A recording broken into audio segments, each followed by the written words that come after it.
Greetings fellow Mist Wanderers, my name is Steve Morgan and this is DM of the Mists, covering all things Curse of Strahd and Ravenloft. This video is the first of what I'm calling my controversial 3. That's a play on the Ladies 3, the Fanes of Barovia, popular mod made popular by people like MandyMod and I think a few others in Curse of Strahd. And in this video I'm going to talk about something I feel quite strongly about that not all DMs follow. It's a modification they make to the sort of rules as written Curse of Strahd that I think can actually, it sounds like a good idea in theory, but people may not realise they could actually make their game easier for players when they're actually trying to do the opposite and make it harder. I don't consider myself a very controversial person. I hate conflict. I hate telling people they're wrong, but this is something I feel very strongly about, and I think compared to the other videos I'm going to do, where I feel they're a bit more subjective and a bit more my opinion, and one of them in particular is something I think a lot of DMs do, so I'm worried about putting that one out. This one is backed up by game mechanics, game design, and even my own experiences. So playing Curse of Strahd before DMing it, and DMing another campaign before DMing Curse of Strahd opened my eyes to this as a issue, or a potential issue if you make this change. And I think it's something as well that DMs miss, because it's in the rules, and it's when I talk about game mechanics, game design, but it's a rule and an issue or a thing that kind of affects players more than it affects DMs. And the advice is this: please be careful if you're thinking of increasing the map size of Barovia. Look, I get it. I understand why people want to increase the map size of Barovia. Barovia is pretty small. West to east, it's only about 20 miles long. North to south, it's only about 10 miles long. I play in Roll20, and so use the measuring tool and can actually see that for myself rather than just count the hexes or whatever. 1 hex is a quarter of a mile. And even the trip originally from where most parties will start in the village of Barovia and then have to take Irina to Vallaki, even that journey is less than a day's travel. It's about six-ish hours, I believe. There's a great calculator, by the way. I think it was made by Drag McCarter of Curse of Strahd Reloaded, which is invaluable. And I believe that says it's about 6 hours of travel. Even if they take a detour to Serpool encampment on the way to get the card reading, it's still about 7-ish hours. It's less than 8 hours, which means they can travel it all in one day. So I get that, like, you know, people want to increase the size, and I think the only travel in the whole module where you're unlikely to go there and back in a day is the Amber Temple, where parties are likely to have to spend the night at the temple or somewhere nearby, because you're not going to be able to travel from, say, Vallaki to the Amber Temple and back in one day. It's just too far. There are some DMs who change the 1 hex equals quarter of a mile to, they double it, so it's 1 hex equals half a mile. A popular modification I've seen people do is 1 hex equals 1 mile, which I suppose makes life easier. A hex is a mile, easier to sort of figure out how far things are. And I've even seen some people do 1 hex is 4 miles. If my math serves me right, that's a size increase of 16 times. So that's wild. And I haven't figured it out, but that's going to be a few days travel from the village of Barovia to Vallaki if you do that. The reason DMs make these changes, the biggest one I think is because they want to make the game scarier and harder. And I'll get to my point in a minute where, ironically, if you make this change, you could be making the game easier and therefore less scary, but we'll get to that soon. But it makes sense, you know, Barovia is this scary place. The campaign is supposed to be hard, it's supposed to be scary, so you want to make it harder and scarier. Tied to that, if you make the map bigger, even if you just double the size, so 1 hex equals half a mile, it forces the PCs to sleep outside a settlement at least once. The travel to village of Barovia to Vallaki is no longer just less than 1 day, it's up to 2 days. They've got to sleep somewhere. And I can understand that people want to do that because then it forces people to sleep outside, and that's scary. But again, and I'll talk more about this later, ironically, that actually, you know, it's scary at first, but then you might be making the rest of the campaign less scary once that happens. And I think there's DMs who think it makes Strahd scarier because the bigger his kingdom, especially when you learn later on that he's this once great conqueror who conquered many lands, according to the lore, it makes him scary. If you think he has this enormous kingdom, it is going to make him scary. And then if you find out, actually his kingdom is only 20 miles wide and 10 miles up and down, and you can travel from one side to the other in a day, that doesn't sound as scary. But here's the thing. As I mentioned before, if you make the map bigger, you could be making the game easier depending on how you do it. And that is the key information, that key phrase, depending on how you do it. So, because you can change it and then you can still make it harder. We'll get into that later. And I think Barovia being small, it's been done on purpose for game design reasons. The people who designed the module, and I believe as well that this version of Barovia in 5th edition is smaller than previous versions. I think there are additional settlements and it was bigger, but I think it's been done intentionally for game design reasons. And I kind of discovered this by accident, by being a player in Curse of Strahd before DMing it, and by playing another campaign, DMing another campaign, Mine of Phandelver, which this will contain minor spoilers for, just a warning to anyone who's thinking of doing it. Mine of Phandelver got updated, a newer version's come out called Shattered Obelisk, Phandelver and Below. So you might not know it by Mine of Phandelver. You might be, if you're playing in someone else's game and they're saying they're playing Phandelver and Below, Shattered Obelisk, then it's still spoilers because it's essentially the first half of that is what Mine of Phandelver was. So just a quick warning there. So when I was a player of Curse of Strahd before DMing it, I played a fighter. He was one of the party's tanks. It became a bit of a running joke that he constantly got knocked out, and it's a miracle he survived, to be honest with you. There were a couple of times where he was on death saves, maybe 2 out of 3 failed set death saves and somehow survived. I constantly had to use hit dice on short rests, and I think even when we finished the campaign at level 7, which sounds quite low, but we got the Sun Sword, and I think there was a group of 6 people, maybe even 7, it was a big group. Even finishing the campaign at level 7, it meant that every long rest I would recover only 3 hit dice. And I think most of the campaign I had less than 3 hit dice. I probably had 0 a lot of the time. And that was pretty scary, knowing we're going to places, and if we took a short rest, I couldn't really heal myself very effectively. And we had limited, I think we only had, even that big group of people, we only had like 1 or 2 healers. So a lot of stress was put on them to, think, who do I heal? How do I go about healing and things like that. Then after playing Curse of Strahd as a player, I wanted to DM it, but I wanted to, Curse of Strahd, even though I played it and knew it quite well through playing it, it's still quite intimidating thinking of DMing it. So I decided to opt for the starter set, which contains sort of basic rules set, and the adventure that comes with that is Mine of Phandelver. So I ran that with a view to then run Curse of Strahd as a sequel to that. And one thing I noticed about Mine of Phandelver, again, spoilers for anyone who's going to play it or thinking of playing it, or if you're playing Phandelver and Below, is that the map is a lot bigger. It takes a few days to travel different places. There are a few it opens up and there's a few side quest locations you can go to, plus then I think there's a ruined castle you go to. Everywhere is about a day, if not 2 days travel. And what you find is you're arriving at those places, and also there's less random encounters, which admittedly makes it easier, less than Curse of Strahd. But you arrive to each of those locations, or when you return back to the town, with all of your hit dice recovered. So you're then going to these different places with more hit dice, which means if you do have to take a short rest while you're there, you are better rested and you have more health. I think the only exception in Mine of Phandelver is the final dungeon's quite close to the town. So if you then go to the town and then go to that dungeon, then you may not have your full resources, making it slightly trickier. But what it means for Curse of Strahd, because it's a much smaller place, if you stick with the original size of the map, 1 hex is a quarter mile, what it means is that you're arriving at places with fewer hit dice. So my fighter, when I was a player, didn't have much chance to have many long rests and recover hit dice. And that is what makes the game harder. They might have fewer hit dice when they arrive into Vallaki, then they decide to do the winery in Yester Hill. Then they don't recover much hit dice, even if they sleep at, they'll say, the winery after they've liberated it, or go back to Vallaki. Then at one point they might go to Van Richten Tower, or they might go to the Werewolf Den, or they might go to Berez, and they've not had a chance to fully recover their hit dice. Then they do that area, and then they go back to Vallaki maybe, if Vallaki's still safe and hasn't exploded like the powder keg that it is.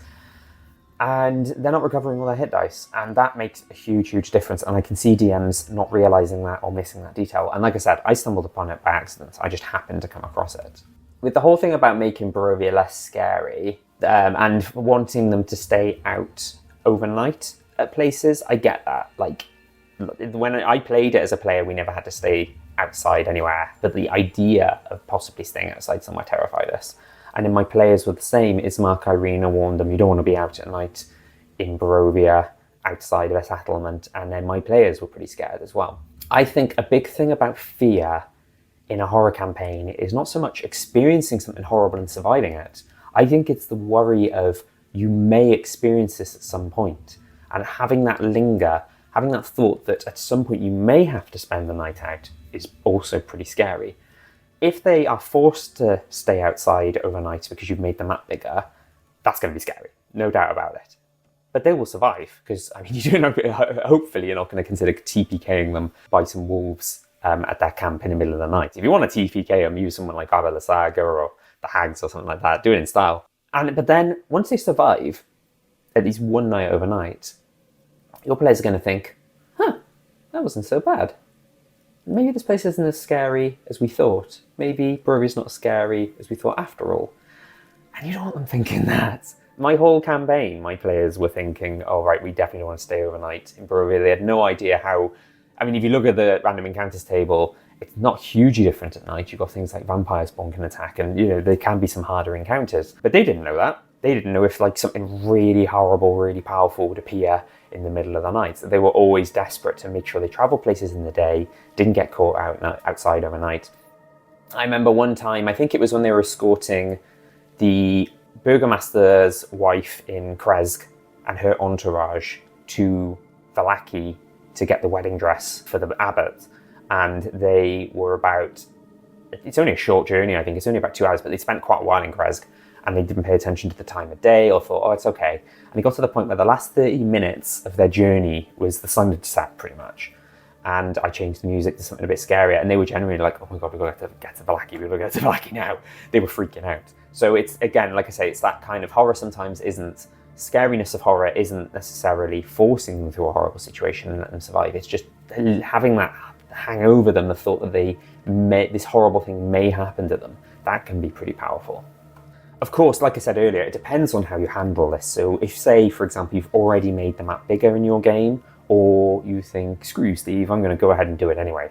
Even if you say all this stuff and it's backed by game design and game mechanic stuff, I want to make Barovia bigger for reasons. Fine, fair enough. You can, of course, add more monsters. You could make that first night overnight really difficult. There's nothing stopping you from doing that. I would argue, though, that in order to do that, you've got to add more filler between locations. You've got to add more battles. You've got to add maybe tougher battles. I am going to do another video at some point that talks about random encounters and tougher random encounters than what's in the book necessarily, which could, you know, be handy if you are doing this. Or even if you're not, even if you keep the map the sort of standard size. But you don't really, or at least I don't think you want to be filling more encounters between locations. The locations are what matter. Going to Berez, going to the Amber Temple, going to, you know, I'm not going to list them all off, you know what I'm trying to say. And for a group that doesn't play regularly, I was lucky that my group that I run Curse of Strahd for is weekly, but my original group that I was a player in was monthly. If you're a monthly group and you're filling in the sessions with just, you know, oh, here's another random encounter on the road to make travel harder, and here's another one, and here's another one. I think that's kind of the reason as well. In the book, it says you only get 2 in the space of 12 hours. So you only have 2 per location, but, you know, realistically, traveling from one location to the other, you get 2 at the most. And some of them aren't even combat. They're just like, you see a dead body or you see this bundle. You don't want to be like filling it with just too much random encounters. That's going to make it boring. It's going to make it travel a slog, or at least my opinion, anyway. An interesting side effect of making the map small is your players might be crazy enough to think that they squeeze in more than one location in a day. And this happened to me when I was a player in Curse of Strahd with my poor fighter who had barely any hit dice. I think we did something like Van Richten's Tower, and the wagon exploded, people nearly died, we had to fight off the werewolves. I'm practically weeping because my fighter has literally got barely any health at all.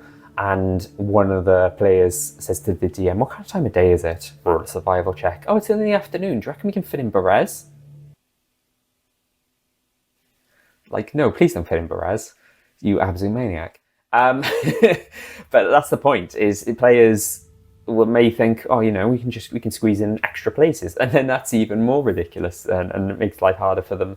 And as a DM, you're like, yes, Yes, visit all the places. So that's an interesting side effect. Whereas obviously if you're kind of make the map larger, they might think, oh, we've only got time for this one place because travel's too far. Another point is, I've seen some DMs argue that having the map small is kind of true to a horror campaign. The fact that Barovia is a domain of dread, it feels quite claustrophobic. You can't get far away from anywhere, whether it's Castle Ravenloft, whether it's Vallaki after it implodes or explodes, following all the chaos and politics and drama that can happen there. Everywhere is close. If you make the map larger, you could argue that, oh, the party can hide somewhere a few days away, potentially, perhaps. But by having everything so close together, you're kind of forcing that sort of feeling of, oh God, there's all this chaos just a few hours away, travel, and, you know, Strahd is not that far away. And speaking of Strahd as well, before they get the sun items, if you run a combat encounter away from the castle and he happens to get defeated and goes in mist form, I believe it's 2 hours that a vampire has in mist form, and mist form is quite slow. They can't take action, so I believe they can't dash.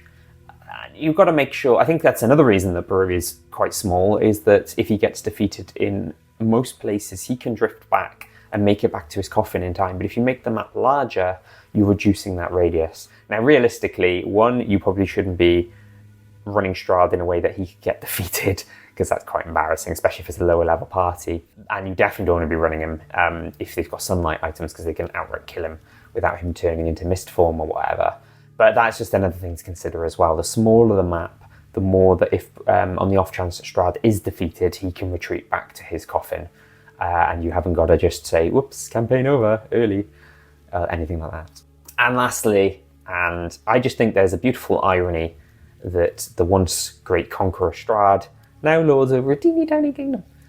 And they do say with, especially if you've read Van Richten's Guide to Ravenloft, and I think it says this in the Cursed Strahd book, the way the Dark Powers work is the sort of pain and suffering they put the Dark Lords through is, some of it is ironic. And I think it is, there's a beautiful irony that like Strahd conquered all these lands and he's now stuck in a tiny one that he retired in, essentially. And I think it just works beautifully, story-wise, that it's kept small as it is intended in the book. Now, I'll be honest, I might be wrong. I have backed this with game mechanics and game design theory and my own experiences. I'm not just saying, oh, these things. I actually played Curse of Strahd and struggled through it. I DM'd another campaign where I thought, wow, you get a lot of travel and you recover all your hit dice and have lots of long rests. Maybe I'm wrong. And I've seen some DMs say, there was an interesting thread, I can't remember if it was on Reddit or Facebook, where somebody said, I'm thinking of making the map size bigger, what do you think? And a few DMs, I was quite surprised, said, I made it bigger and regretted it. And I do wonder if it's for some of the reasons I've reeled off in this video. But there are some that said they made the map bigger and it made the game better. So just because I've said all this stuff doesn't mean that I'm right and anyone who makes the map bigger is wrong. And there will be people who get the balance right in making it bigger and make the campaign more enjoyable. And there are some people who would like to honour the original Barovia map with the additional places and want to make it bigger for that reason, because maybe they grew up with Ravenloft, maybe they're used to the older editions and they want to play Curse of Strahd and 5th edition rules, but they want to play the earlier edition map. That's fine, that's great. Power to you for doing things like that. But like I say, I'm not the be-all, the end-all. I'm not the expert in Curse of Strahd. Everyone's game is different.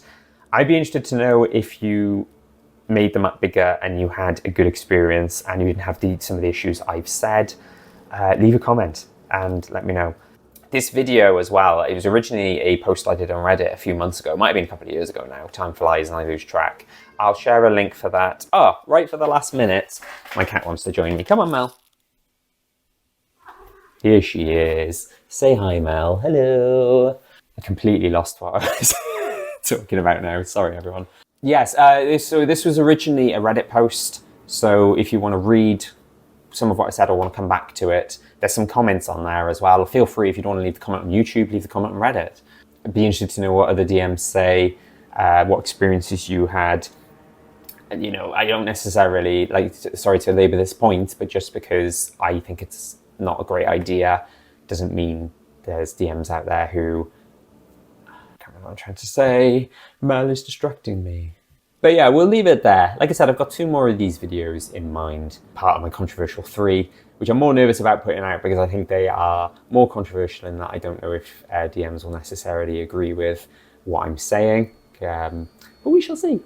Got a few Ravenloft videos I have ideas for as well, and I like to intersperse a video, 1 Curse of Strahd, 1 Ravenloft, 1 Curse of Strahd, 1 Ravenloft.